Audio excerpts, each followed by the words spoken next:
నమస్తే అండి. మీలో గూడా చాలామందికి నాకొక డౌటొచ్చినప్పుడు మీకు గూడా వచ్చుంటది.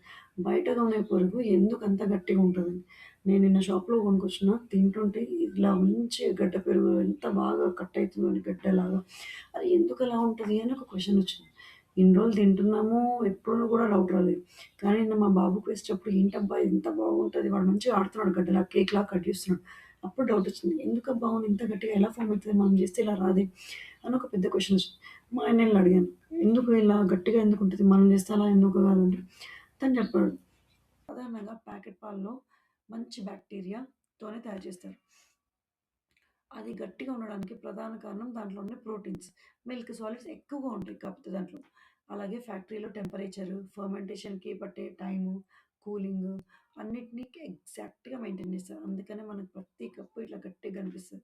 కొన్ని ఫ్లేవర్డ్ పెరుగులో మాత్రమే పెక్టిన్, ఇంకా స్టార్చ్ వంటి స్టెబిలైజర్‌లు ఉండొచ్చు. కానీ సాధారణ ప్లెయిన్ పెరుగులో మాత్రం ఎక్కువగా పాలు, లైవ్ కల్చర్స్ మాత్రమే ఉంటాయి. సో, కాబట్టి బయట దొరికే పెరుగు గట్టిగా ఉందంటే తప్పనిసరిగా కెమికల్స్ వల్లేనని అనుకోవద్దు. ఒకసారి ప్యాకెట్ వెనకాల ఉన్న ఇంగ్రీడియెంట్ కూడా చదవండి. అది నిజం మీకే తెలుస్తుంది. ఇలాంటి నిజమైన ఫుడ్ ఫ్యాక్ట్స్ కోసం మన ఛానెల్‌ని ఫాలో చేయండి.